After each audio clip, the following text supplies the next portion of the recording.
to Friday Night Lights on Fox 12 Oregon, presented by Pacific Office Automation. Well, last week felt so good we decided to do it again. Nick Krupke here with you for week 2 of Fox 12's Friday Night Lights. Let's kick it off with a doubleheader in Vancouver. Lofty goals for both, as always. Mountain View, Union, 4A, 3A, Greater St. Helens League nightcap, a rivalry event from McKenzie Stadium. Third quarter, 21-7 Titans. Noah DeVore just devouring life, taking hits and keeps on moving. 16-yard gain to set this up for himself. Ahead of a posse of blockers, DeVore gets in from 2 yards away. It's 28-7 for UHS, looking nice as always. The Titan! Fourth quarter, Tyson Fuhrer and company in Thunder territory. The QB keeps striding towards the lens of our sidelines like a magnet hanging on the fridge. 20-yard touchdown. They were up large. Akili Camus capped off a 15-play drive, though, for the men in green. The 4-yard payoff right by Paul Strunk made it 35-14.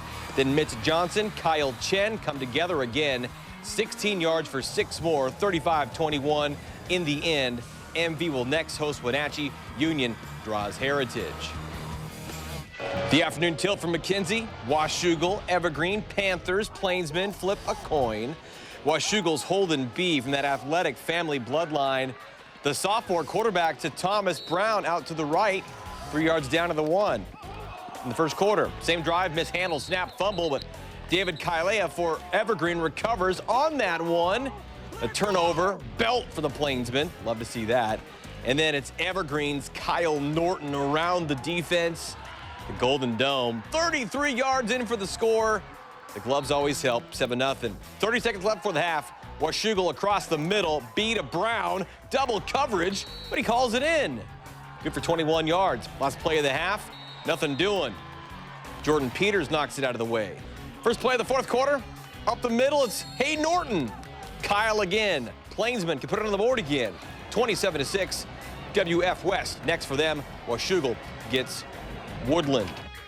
How about Doc Harris Stadium in Camas? The Papermakers open with Central Catholic and hosted Clackamas from across the river this week for the Mount Hood Conference. The Cavaliers earned a forfeit a week ago because of the opponent COVID issues. Opener of the contest. Swing your sword. Blake Baker, little touchdown maker. KJ Johnson Gibson. 3 names, 6 points, 35 yards. The Cavs, they can count.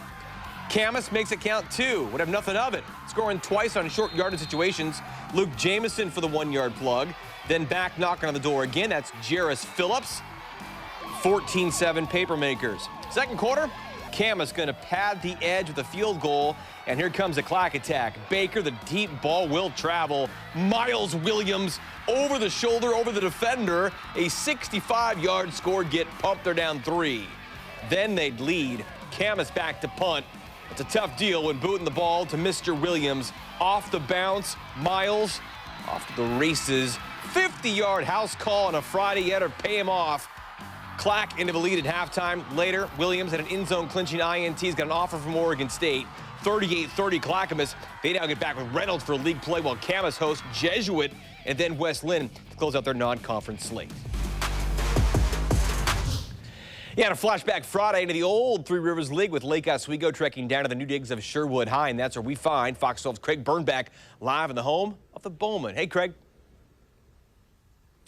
Yeah, Nick, this is my first time at the new gigs for Sherwood. I got to tell you, the high school and this stadium, they are beautiful. Now, as for Lake Oswego, after 2 weeks, this is what we know about the Lakers. They could put up some points. Last week, they scored 40 in a win over Mountainside, and this week, they just missed putting up 50 against Sherwood.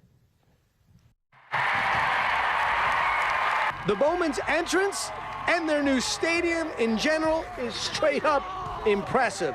But it was Lake Oswego's offense that was truly impressive in this one. First quarter, it's Jack Lane finding a passing lane to Gabe Olvera, who swerves through traffic for the first score of the game. It's 14-0 Lakers when the Bowmen show signs of life. That's Nolan Scott rumbling in from the 3 to get Sherwood within a score.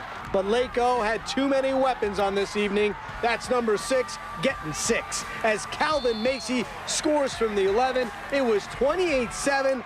Lakers at the break. Third quarter, Laco breaks it open. It was 3rd and long when Ethan Park says, not anymore. He turns this short pass into a long gain as he's gonna get gone, and it's 35-7 Lakers. A little later in the third, it's Alvera showing off his skills with a Z as he breaks some hearts, breaks some tackles, breaks off a little something. That's a special player with a special play, and that's a 48-20 Lake Oswego victory. What's the ceiling for this team? It's gonna keep on going up from here, because we're never gonna stop. We're gonna keep on pushing, pushing down people's throats, and everyone on this team can make plays, so we're just gonna keep on going to the top. Speaking of making plays, Lakers quarterback Jack Lane, he threw for 4 touchdowns and ran for another. That's a nice night. Now, live from my wife's alma mater here at Sherwood High School, I'm Craig Bernbach, Friday Night Lights. Got to shout out the wife when you're working on a Friday night. We're in Wilsonville. Temporary home to West Lynn is construction ongoing for the home of the Lions. Chris Miller's young men hosting North Medford. They're up 28-7. That's Chase Harmon can spin it. Barrett Brundage can catch it, 25 yards. The Black Tornado then pinned deep, but here come that green machine. That's a licking and a picking. Jordan Tawa, another Tawa for the West Lynn Lions with the INT. The Lions then go for the jugular here. Harmon, knee. Zeke Vukala, coach's kid. He probably hooped too. 30 yards. Lions now 2-0. They're roaring 49-7 over the Black Tornado. Next week should be fun. West Lynn draws sunset in what could have been a 2020 6A title game. Craig will be there. The Tualatin Timberwolves hosting a little bit of fun today. The Den packed for the visiting Silverton Wolves, I should say Foxes, against the Wolves. 6A, 5A. Opening kick. Lead off the night that right way. Malik Ross hustled the hard way. All the way. An 86-yard TD return. Ross would later close the night with a pick as well. How about Tualatin's quarterback? Jackson Jones can sling it with some of the best in the state. The long, the short of it. Peter Burke makes it 14-0 for Dan Levers, team he loves so much. Second quarter, more howling for the house calls. Cole Prussia, one of the biggest college recruits around, enjoying it for the here and the now, too. 16-yard touchdown reception from Jones. It got tight late, 35-28 for Tualatin. League play kicks off for both next week. Sprague we go. It's the water. Olympians, Century Jaguars in a non-league mashup. Home team at the top of the podium, though. Logan Smith, Cole Elmore marked down a 12-yard score. If you're scoring at home, if you are, let me know. The Olies can play all sides of the ball. Drew Rodriguez, big man on campus. The pick, the 6, number 7 with the INT for TD. Show him the taillights. A tough night for Century, but it is the most situation there when you go down and play the orange and black, the Vortex in Salem. Smith, Rodriguez, splicing together in the same clip. 52-yard pitch and catch. Pull my shirt if you want to. 40-14 in the end. Week 3, we'll see Century with Westview, Sprague at Mountain View. Well, Foxville Bridget Chavez makes her Friday Night Lights debut and can be a top 5 5A meeting. Cougars and West Albany Bulldogs. Bridget, welcome to the team. Welcome to the show. Excited to be here. Both teams were riding high, coming off of wins last week, but ultimately it was the number 2 Bulldogs that prevailed. It's the first time in 2 years these players took to the field with a full house. It was an all-out battle between these two teams. West Albany wins the coin toss and Canby receives first. West Albany puts up the first score. Number 8 Matt Souls finds number 23 DeMarcus Houston for the first touchdown of the game. Extra point is good, 7-0. Bulldogs take an early lead. Second quarter, Bulldogs make an attempt for another TD but fall short. They settle for the field goal, 10-0. But the Cougars are not going down without a fight. Gibson with the flea flicker to number 7 Bryce Oliver, and Oliver back to Gibson. And Gibson takes it all the way to the bank. Just over a minute to go before the half. Gibson again, this time with the touchdown pass to number 6 Kobe Kessler. The extra point is good and Cougars take the lead 14-10. Third quarter, the Bulldogs looking to take back the lead. It's a dogfight at the 1-yard line, but ultimately QB Michael Kale gets the TD. In the final minutes, Gibson goes for the Hail Mary, but it's intercepted by number 37 Bryce Bowers. and that right there seals it for the Bulldogs. Our defense played a big role in that. We made clutch plays on third downs with longs, and it was just a good game. That was fun to play them. They're a great team. Final score here in Canby, 17-14, a real nail-biter there at the end. And next week, Canby will host North Salem and West Albany host Dallas. Reporting live from Canby, Bridget Chavez, Friday Night Lights. Yeah, Bridget's back next week in the PIL. Well, lack of officials has really put a pinch on all sports in the area statewide, but the OSAA making do with the crews they do have. A rarity, a necessity, a 3:30 kickoff at Jesuit High, so the refs could do a game with Tiger, then get to another competition elsewhere in Beaverton. Crusaders Tigers looking for that first victory vibe of the season. First quarter, we got Peyton Roth getting gone. The junior pretty much untouched. 73 yards up that turf at Cronin Field. 7-0 for Crusader Nation. Later first, Tiger back to punt. And you got to look at Matthew Rincon, the senior. Knows what he can do. He can sniff out that promised land so close, yet so far in his mind. Tripped up, tackled, couldn't see it there at the 5. That special teams play led to special things here. Again, 6 more from Roth, 14-0 JHS. Second quarter, Tigers junior quarterback Cameron Masters-Doble, Nate Duenas for the 40-yard pass play. That's a nice-looking tight spiral. Great hands to get it out in front of the body. That good vibe sets up Luke Davis for the 2-yard plunge, but that would be it for the visitors. 17-7 the final in favor of Jesuit. They will now head to Camas.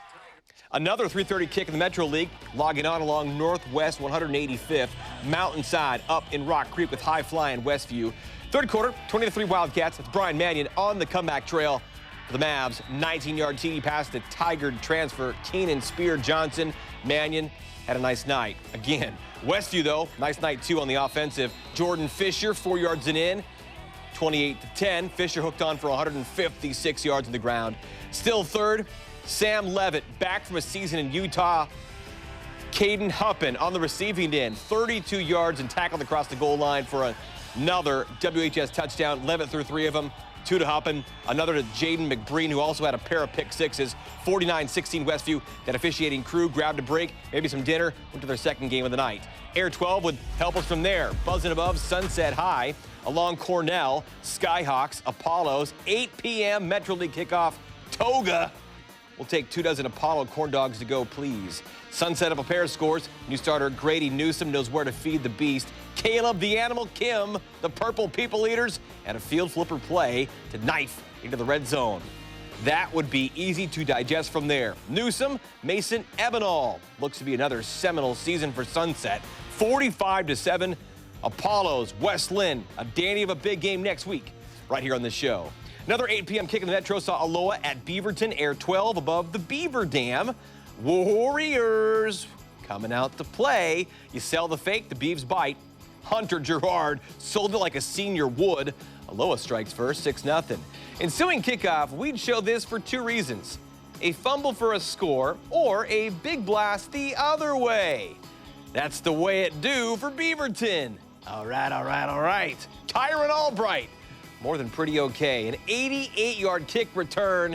Even a little wave goodbye to 41-24 Beavers. Good luck to their alum, Sam Neuer. His Oregon State's home opener is Saturday night, 8 p.m. with Hawaii. History made at Harefield. Air 12 looking down to shine a light on what is believed to be the first all-female officiating crew in the state of Oregon's history. Glencoe, Hill High were playing for Hillsboro bragging rights. Rolling Tide, Crimson up 28-0 in the 4th. Trevor O'Leary, roll out and lock in. Zach Schlottman, target achieved. Glencoe back in the win column, 35-0, and a win for so many on this night. Let's not make it once in a blue moon. Congrats to the crew. The first, hopefully not the last. The kids can't play without officials, so thanks for being there. Air 12 in Gresham. Barlow opened up with a win at Nelson, had their home opener at Central after Reynolds had to cancel due to COVID protocols. Opening quarter, opening score for the Lemonheads. The Bruin knows how to hunt. Hunter McDonald, have a day. Have a lead blocker too. Ivan Trepping up the gut in for 6. The boys from Independence soon knotted it back up. Chase Nelson, the full Nelson. Miles Crandall, right in the cradle.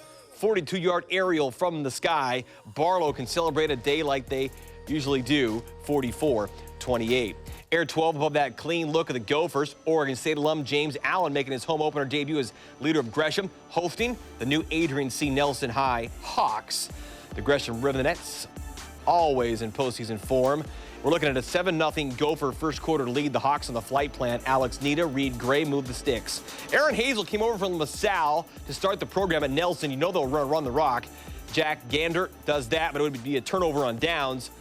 And we'd love to see some big-bodied boys. Noah Julison not letting the Gophers go, but the Gophers did go on to win 26-6. Gresham, Nelson next play the guys in our next game. Air 12 hanging above David Douglas. The Scots welcome in Central Catholic for a conference collision. Second quarter, Rams up 4 scores. More was to come. Emerson Dennis, he's a ball player, a pitcher come the spring, a quarterback in the fall, and dial it up for a home run call. Pull it, sprint it, score it. Dennis, 50 yards for the Menace. You can drive 55-2. Rams now go to Nelson. DDHS brings in Gresham. Come for the football. Stay for the Sunsets. Daryl Mitchell, Pilot Dan. Still to come, Monday's a big one for a Cleveland High senior. We're putting an LPGA qualifier in our spotlight on the greens, plus a shirt and certain shade of our 2 live crews as well. More for Bridget and Canby, Craig and Sherwood. And let us know where you're watching the show. Plug in that hashtag, Fox12FNL. We hope that score ticker's back soon next week. Friday Night Lights Week 2 back after this on Fox 12. You're watching Friday Night Lights on Fox 12 Oregon, presented by Pacific Office Automation. Welcome back to Friday Night Lights on Fox 12 Oregon, presented by Pacific Office Automation. We're the Washougal Panther cheerleaders, and this is Fox 12 Friday Night Lights. Well, a 2-time state golfer of the year from Cleveland High is back in class and navigating her way to the Oregon Golf Club for the 50th annual Portland Classic. Kyra Lee of the Warriors in our high school spotlight. Some people actually like comprehensive distance learning. I think that the hours that we got at school, it was only like 2 classes a day, which was really nice. More time for golf. Yep. Kyra Lee has her priorities in place on the tee as she now prepares to make a run in the longest running non-major event on the LPGA Tour, the Portland Classic at the Oregon Golf Club. We're playing that course a lot right now, so we're just trying to get used to the greens and get used to the hills and stuff. Over the hills and not too far away at OGC in West Lynn, the Cleveland High senior spends her after-school specials at Lake Oswego Municipal Golf Course with her coach, Myrig Morgan. You're still dumping it a little bit inside. Kyra will get her shot to make the Portland Classic field this Monday after earning her way to the one-day qualifier after placing 4th at the Amateur Open. I was really surprised, but I was super happy to be able to have this opportunity. It's really cool to be able to see them in person. I can learn a lot from them. I think I just have to be really calm. I can't freak out too much, because it's probably the biggest thing I've played. Next year, Kyra is off to Corvallis, verbally committing on her 17th birthday to play for and learn at Oregon State. They've been straightforward with me throughout the whole experience of my recruiting process. Studying is part of being a Beav too. I'm kind of interested in how muscles work or something, maybe kinesiology, but my dad wants me to do finance, so I have some options. It's your life, you know. Yeah. The Lees have teed up Kyra for victory since birth. In elementary school, you do half-day Chinese, half-day English. More rigorous, more worthy. I feel like since we were little, the workload has been a lot. So, like, even now, if I have a lot of homework, it's not too stressful. Do you guys speak Chinese at home? We speak Cantonese, but I just answer in English. Yeah, Mom and Dad always know best. We'd love to hear and share your stories from your world. Just reach out and we'll connect to then come out and meet and greet the future great kids in your prep community in our high school spotlight segment. Now let's strike out the band, Union High.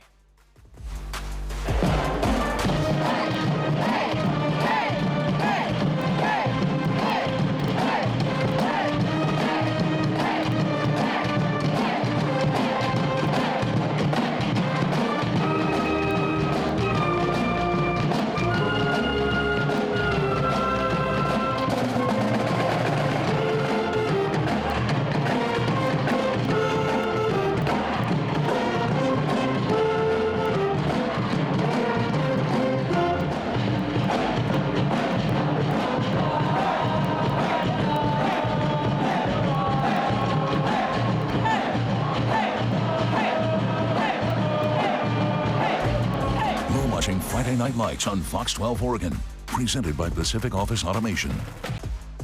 Welcome back to Friday Night Lights on Fox 12 Oregon, presented by Pacific Office Automation. We're the Tiger High cheerleaders, and you're watching Fox 12 Friday Night Lights. Well, Fox 12's Craig Bernbach had a blast in the new home of the Bowman in Sherwood and caught the spirit with the Sherwood Cheer Squad. Nick, welcome back to the beautiful new Sherwood High School football stadium, and it is time for the Cheer of the Night, where we highlight the cheerleaders. I'm joined now by Kaylee Sanchez. All right, Kaylee, what do you love about being a cheerleader? I love being a cheerleader because my cheer team is my sisters and my family, and also because I love being around our student body and being a leader for our school. Ladies and gentlemen. All right, what makes the Sherwood cheerleading squad the best squad? Because we love our school, we have so much fun, and we're just a big team. We love each other. All right, now it's time to get hyped, because it's time for the Cheer of the Night. Annabelle, take it away. I'm Annabelle Dawn from Sherwood High School. Go Bowman!